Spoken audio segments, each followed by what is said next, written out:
स्वागत है आप सभी का नए एक वीडियो लेक्चर में। राजस्थान सर्कल का पोस्टमैन मेल गार्ड का 2020 का क्वेश्चन पेपर करेंगे इस वीडियो में। डिपार्टमेंट और जीके के सभी क्वेश्चंस को करेंगे। बाकी बच गया आपका मैथ, उसके लिए डिस्क्रिप्शन में आपको लिंक मिल जाएगा, वहां से जाकर कर सकते हैं। रेगुलर क्लासेस के लिए आप स्क्रीन पे दिए नंबर पे मैसेज करके हमारे साथ जुड़ सकते हैं। क्वेश्चन पेपर्स की इन सभी की पीडीएफ फाइल्स विद सोल्यूशन हम आपको प्रोवाइड करवाएंगे। प्रीवियस आपके देखिए लगभग आपके 40 के करीब क्वेश्चन पेपर्स रहेंगे, तो उनको सॉल्व करना आपके लिए बहुत ज़्यादा फायदेमंद होता है। तो चलिए वीडियो शुरू करते हैं। आज की वीडियो का फर्स्ट क्वेश्चन है हमारे पास यहाँ पे, हेड ऑफ पोस्टल डिवीजन जो डाक मंडल होते हैं उनका प्रमुख कौन होता है। ऑप्शंस आपके पास हैं, तो ये मत समझिए ऑप्शंस बोल के मैं आपका टाइम वेस्ट कर रहा हूँ। इसमें आपका टाइम वेस्ट नहीं है। जितनी देर मैं ऑप्शंस बोलता हूँ आप अपने आंसर सोच सकते हैं कि क्या आंसर होना चाहिए, और आपका बाद में देख लीजिए 50 में से आपको कितने क्वेश्चन के आंसर आते हैं। तो यहाँ पे फर्स्ट क्वेश्चन की ऑप्शन है आपके पास senior post master, chief post master, divisional superintendent या फिर डिविजनल सेक्रेटरी। तो जो डाक मंडल का प्रमुख होता है ये होता है मंडल अधीक्षक। फर्स्ट की सही ऑप्शन क्या आ जाएगी आपके पास, सी। अगला है आपके पास rule governing manner of affixing postage times, डाक टिकट चिपकाने का तरीका किस नियम से जुड़ा हुआ है। तो ऑप्शन है आपके पास rule number 20 of post office guide part 1, 22, 23 या फिर 25। तो ये किससे जुड़ा हुआ है, ये नंबर है rule number 23 of post office guide part 1 से जुड़ा हुआ है। इसमें क्या आते हैं आपके पास, डाक टिकट को चिपकाने के नियम। अगला क्वेश्चन है आपके पास, but is the maximum discount rate available for corporate customers, corporate ग्राहकों के लिए उपलब्ध अधिकतम छूट दर क्या है। 25%, 30%, 31 या फिर 32। तो इसका सही आंसर आपके पास आ जाएगा डी, 32% है। अब कैसे हो जाएगी, अगर 5 करोड़ रुपए से अधिक का बिजनेस वो देते हैं तो 30% उनको छूट मिलती है, उसके साथ 2% एक्सेट्रा मिल जाती है अगर उनका मंथली रेवेन्यू जो है वो 25 लाख रुपए से ऊपर है और उन्हें एडवांस डिपॉजिट वाली फैसिलिटी का लाभ मिलता है, या फिर वो बुकिंग के समय ही इसकी पेमेंट कर देते हैं तो उनको 2% एक्सेट्रा इसमें डिस्काउंट मिल जाता है। तो टोटल कितना हो जाएगा, 32 हो जाएगा। अगला क्वेश्चन है आपके पास, but is the delivery standards for speed post article for metro to metro. Speed post लेख के लिए मेट्रो से मेट्रो पारगमन मानदंड क्या है। 3 से 7 दिन, 2 से 6 दिन, 4 से 7 दिन या फिर 1 से 3 दिन। तो क्या होता है कि जब भी आप कोई लेख भेजते हैं तो उसमें क्या रहता है, जो स्पीड पोस्ट आर्टिकल होता है उसमें पहले से ही निर्धारित होता है भाई इस जगह पे जाएगा, यानी कि इसमें पहले होता है जैसे रेस्ट ऑफ द कंट्री है, मेट्रो टू मेट्रो है या state capital to state capital है, तो उसमें पहले ही निर्धारित होता है इतने समय के भीतर ये पहुंच जाएगा। तो वही यहाँ पे पूछा गया है कि metro to metro speed post article की जो पारगमन मानदंड होंगे वो क्या रहेंगे। तो फोर्थ क्वेश्चन का सही आंसर आपके पास आ जाएगा डी, 1 से 3 दिन।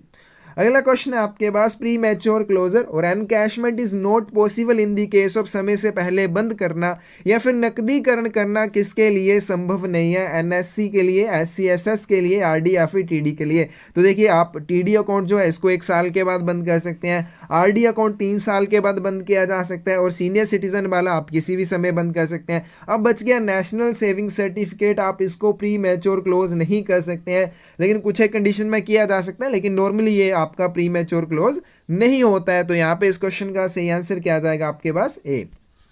नेक्स्ट है आपके पास, PMSBY provides accidental insurance cover from PMSBY Pradhanmantri Suraksha बीमा योजना में दुर्घटना बीमा कवर कौन प्रदान करता है। तो एनआईसी के द्वारा किया जाता है, नेशनल इंश्योरेंस कंपनी के द्वारा किया जाता है। बी ऑप्शन आपकी सही हो जाएगी।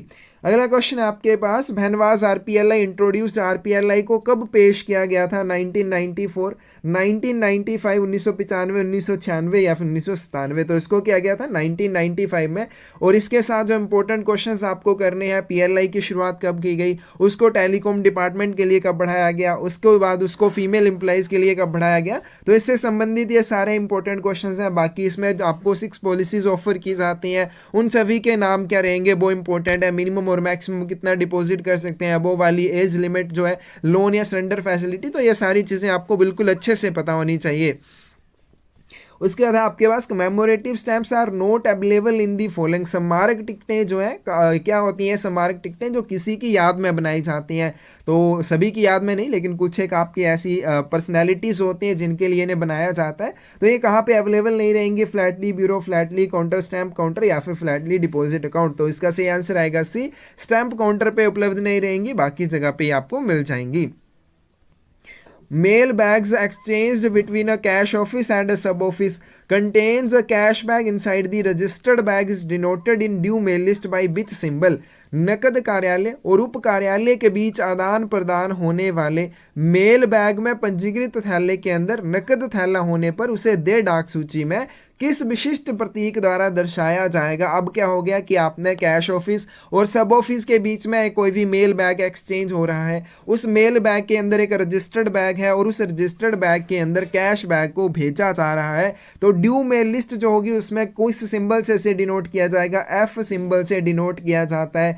कई जगह पे ऑप्शंस में आपको पी देखने को मिलेगी, तो उसमें आपकी पी ऑप्शन सही हो जाएगी। अगर एफ हो तो एफ सिंबल सही हो जाएगा, ठीक है। ये मत बोलना कि अभी दोनों भी हो सकते हैं, दोनों नहीं होंगे।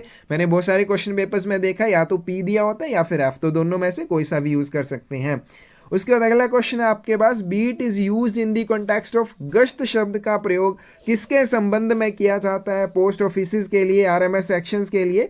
Both post offices and RMS section, इनमें से कोई भी नहीं, तो ये दोनों के लिए किया जाता है, डाकघरों के लिए और आरएमएस अनुभागों के लिए, दोनों के लिए किया जाता है। इसका सही आंसर आएगा C. Postman's book is printed as, postman किताब किस रूप में छपी होती है? MS 27 के ऊपर छपती है, तो 11th की सही ऑप्शन क्या आ जाएगी आपके पास? सी आ जाएगी। नेक्स्ट है आपके पास, following is not supplied to every set, प्रत्येक सेट को निम्न में से किसकी आपूर्ति नहीं की जाती है? डेट स्टैंप है, ऑवलॉन्ग स्टैंप है, नेम स्टैंप या फिर डेट सी।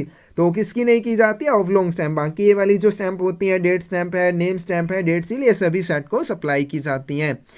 अगला क्वेश्चन है आपके पास, in case of no relieving a mail agent should after locking the office, भारग्राही मेल एजेंट न मिलने की स्थिति में मेल एजेंट कार्यालय को ताला लगाने के बाद क्या करेगा? Return the key to the record officer, अभिलेख अधिकारी को चाबी लौटा देगा। Return the key to the adjutant RMS section या फिर आरएमएस जो भी आपका सेट होगा उसको चाबी लौटाएगा। रिटेन दी की इन इज पर्सनल कस्टडी, या फिर चाबी अपनी व्यक्तिगत अभिरक्षा में रखेगा। तो इसका सही आंसर आएगा सी, जो उसकी चाबी रहेगी वो अपनी व्यक्तिगत जो अभिरक्षा उसमें रख लेगा, पर्सनल कस्टडी में रखेगा। नेक्स्ट है आपके पास, post office open on Sunday and post office holidays, कौन से डाकघर रविवार और डाकघर अवकाश वाले दिन भी खुले रहते हैं? Mobile post office, head post office, night post office या फिर जर्नल पोस्ट ऑफिस। तो इसका सही आंसर आपके पास आ जाएगा सी, रात्रिकालीन डाकघर। जो रात्रिकालीन डाकघर होते हैं ये रविवार वाले दिन भी खुले रहते हैं और पोस्टल हॉलीडेज वाले दिन भी खुले रहते हैं। नेक्स्ट क्वेश्चन है आपके पास, BNPL स्टैंड्स फॉर, BNPL की फुल फॉर्म क्या होती है? ऑप्शंस है आपके पास, बुक नो पे लेटर। तो ये इसका सही आंसर आ जाएगा। इस तरह के क्वेश्चंस में आपको टाइम वेस्ट नहीं करना है, लेकिन ऑप्शंस बिल्कुल ध्यान से पढ़नी है। ये जितने भी वर्ड्स हैं, बुक नो पे लेटर, ये सभी अच्छे से आप नहीं करेंगे तो कहीं ना कहीं फंस जाएंगे।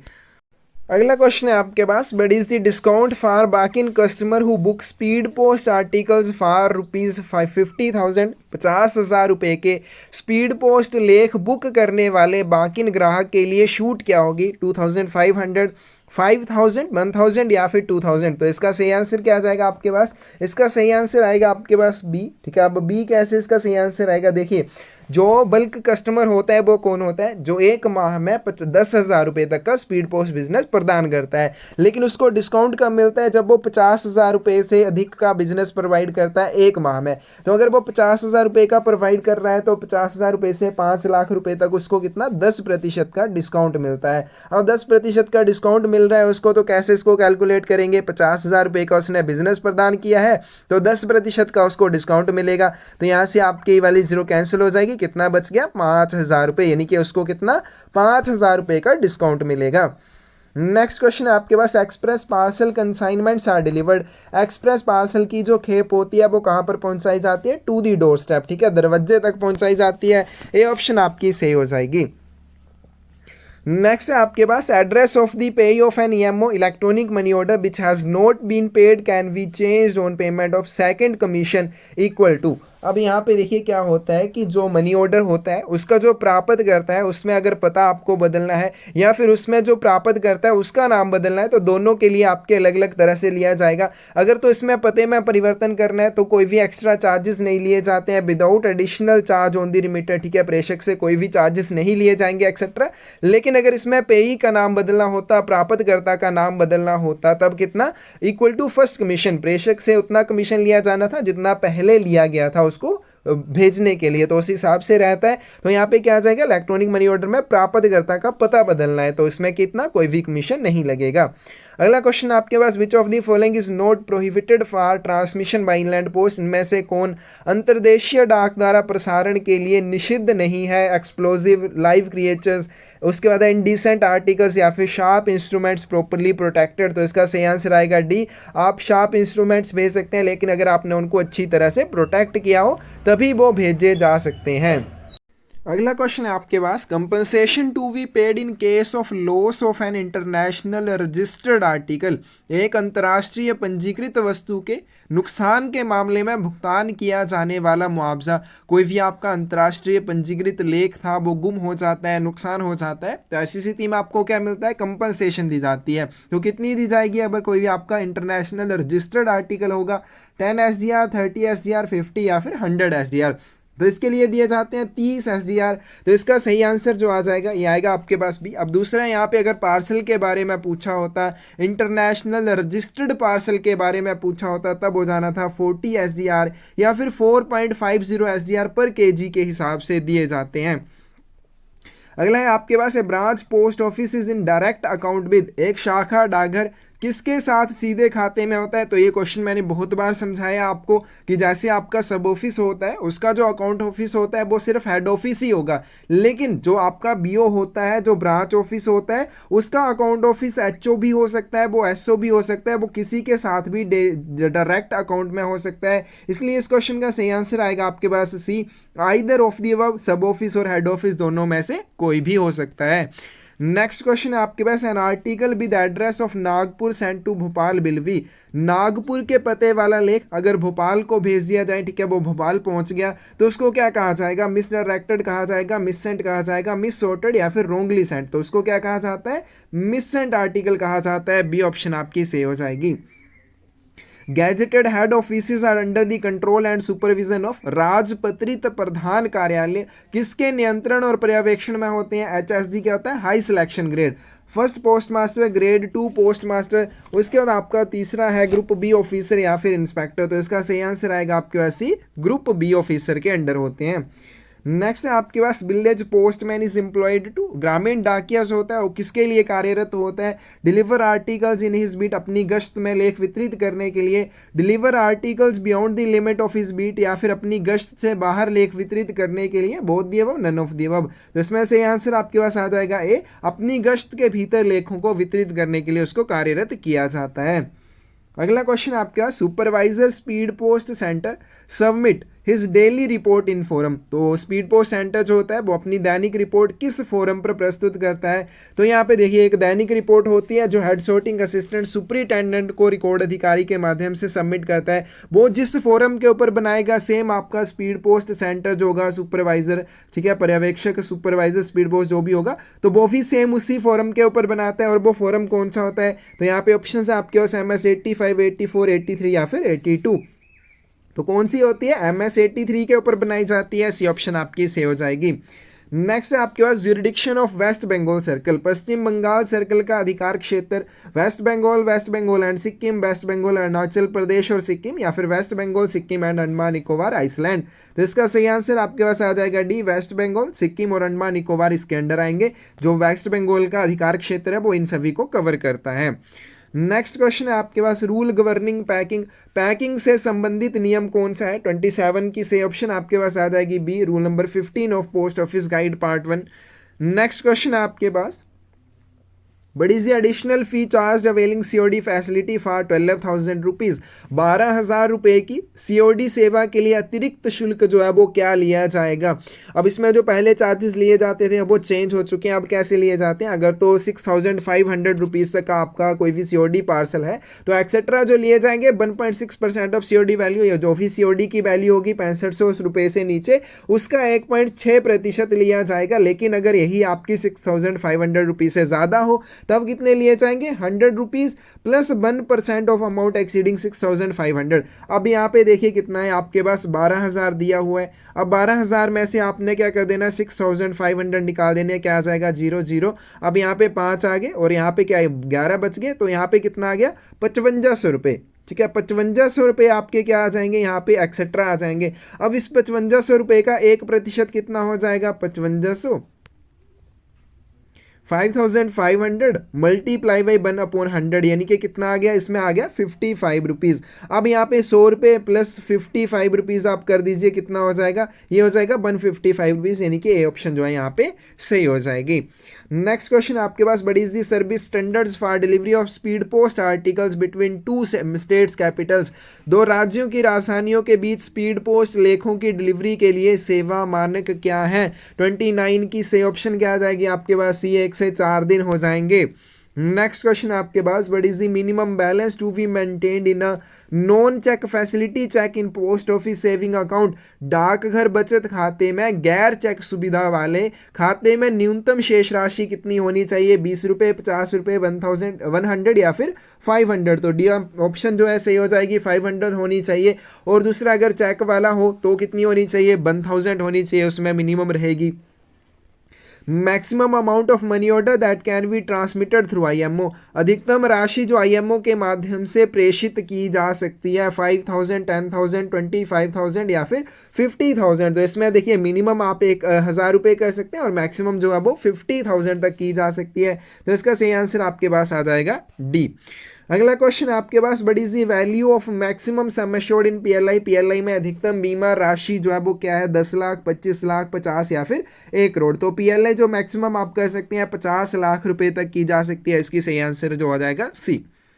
अगला क्वेश्चन आपके पास, what is the maximum weight limit of a registered parcel booked in a branch office. एक शाखा डाकघर में बुक किए गए पंजीकृत पार्सल की अधिकतम वजन सीमा क्या हो सकती है, 4 किलोग्राम, 10 किलोग्राम, 20 या फिर 35 kg। तो सही आंसर आएगा बी, 10 kg हो सकती है। अनरजिस्टर्ड होता तो 4 kg। और अन्य कार्यालयों जैसे सब ऑफिस और हेड ऑफिस होंगे वहाँ पे 20 किलोग्राम तक इसको बुक किया जा सकता है। How many kinds of mail bags are prescribed. डाक थैले कितने प्रकार के होते हैं, 1, 2, 3 या फिर 4। तो जो डाक थैले होते हैं ये 3 प्रकार के होते हैं, स्टेशन, उसका sorting और कंबाइंड मेल बैग। तो ये 3 प्रकार के होंगे, इसी ऑप्शन आपकी सही हो जाएगी। और इनके नाम जो है station mail bag, sorting mail bag और कंबाइंड मेल बैग, ये आपको याद रखने हैं। नेक्स्ट है आपके पास, face of an article is, किसी भी लेख का मुख किसे कहा जाता है। तो जिस साइड आपके प्राप्तकर्ता का पता लिखा जाएगा उसको उस लेख का क्या कहा जाता है, मुख कहा जाता है। Side on which address is written. तो इसका सही आंसर क्या आ जाएगा, बी। अगला क्वेश्चन आपके पास, head postman are assigned duties of. तो प्रधान डाकिये के क्या कर्तव्य होते हैं, कौन कौन से काम उसको दिए जा सकते हैं। Make inquiries into minor complaints, छोटी मोटी शिकायतों में पूछताछ करने का काम वो कर सकता है। Delivery work of any postman temporarily absent, अस्थायी तौर पर अनुपस्थित डाकिये का वितरण कार्य वो कर सकता है। टेस्ट वर्क ऑफ पोस्टमैन, जो डाकिये होते हैं उनका काम टेस्ट कर सकता है, या फिर ऑल दी अबव। तो 36 की सही ऑप्शन आपके पास आ जाएगी डी। ये सारे ही काम जो है हेड पोस्टमैन को सौंपे जाते हैं। नेक्स्ट क्वेश्चन आपके पास, rule governing receipt of articles for delivery. वितरण के लिए लेखों की प्राप्ति को नियंत्रित करने वाला नियम कौन सा है। इसका सही आंसर आएगा rule number 113 of postal manual volume 6 part 2। Next question आपके पास, cage of key of cage transit bag is to be forwarded in. कटघरा पारवहन थैला जो होता है उसकी चाबी को कैसे अग्रेषित किया जाना चाहिए, ओपन कंडीशन में, खुली स्थिति में, रजिस्टर्ड कवर में, ऑर्डिनरी कवर में या फिर सील्ड कवर में। तो उसको हमेशा सील्ड कवर में अग्रेषित किया जाना चाहिए। Head of first class head office, प्रथम श्रेणी प्रधान कार्यालय का प्रमुख कौन होता है। Head post master, senior post master, chief post master या फिर डायरेक्टर। तो इसका सही आंसर आएगा सी, चीफ पोस्ट मास्टर हो जाएगा। नेक्स्ट है आपके पास, rule governing refusal of articles, लेखों के इनकार को नियंत्रित करने वाला नियम कौन सा है। तो यहाँ पे इसका सही आंसर आ जाएगा B, rule number 50 of post office guide part 1। तो याद रखनी, अगर पोस्टमैन का एग्जाम आप देने जा रहे हैं, ठीक है, एमटीएस के लिए इतने ज़रूरी नहीं है लेकिन पोस्टमैन के एग्जाम में ये पूछे जाते हैं। अगला क्वेश्चन आपके पास, what is the tariff of a 230 gram speed post article booked for a distance of 600 kilometres from the office of booking. Booking के कार्यालय से 600 किलोमीटर की दूरी के लिए बुक किए गए 230 ग्राम स्पीड पोस्ट लेख पर टैरिफ क्या होगा। तो ये आपको एज इट इज़ एक चार्ट मिल जाएगा, वैसे का वैसे ही आपको याद करना है। 60 रुपये लिए जाएंगे तभी आप इनको कर पाएंगे। Form used for custom declaration, सीमा शुल्क घोषणा के लिए कौन से पत्र यूज किए जाते हैं, CN22 एंड CN23। तो यहाँ पे ऑप्शन जो है सही हो जाएगी। नेक्स्ट आपके पास what is the commission on an EMO of ₹500, 500 रुपये के ईएमओ इलेक्ट्रॉनिक मनी ऑर्डर पर क्या कमीशन लिया जाएगा। तो जो इलेक्ट्रॉनिक मनी ऑर्डर कमीशन होता है उसके ऊपर जो कमीशन लिया जाता है 5% ऑफ रेमिटेंस वैल्यू, जो आप वैल्यू को भेजते हैं, जितना पैसा आप भेज रहे हैं उसका 5%। तो यहाँ पे कितना भेज रहे हैं, 500 रुपये भेज रहे हैं, गुना 5/100, तो यहाँ पे कितना लिया जाएगा, 25 रुपीज़ लिए जाएंगे। कौन सी, सी ऑप्शन जो है सही हो जाएगी। अगला क्वेश्चन है आपके पास, APY is available for any individual who has attained age of, तो अटल पेंशन योजना किस आपकी उम्र के व्यक्तियों के लिए उपलब्ध रहेगी, 18 साल से लेकर 40 साल के वर्ष के बीच में। अगला क्वेश्चन है आपके पास, but is the total postage charge for registered inland letter card, एक पंजीकृत अंतर्देशीय पत्र कार्ड के लिए कुल कितना शुल्क लिया जाएगा। तो देखिए रजिस्ट्रेशन के लिए 17 रुपीज़ प्लस ILC जो होता है कितने रुपए का होता है, ₹2.50 का, तो टोटल कितने हो जाएंगे 19.50, यानी कि 19.5 रुपये लिए जाएंगे। सी ऑप्शन आपकी सही हो जाएगी।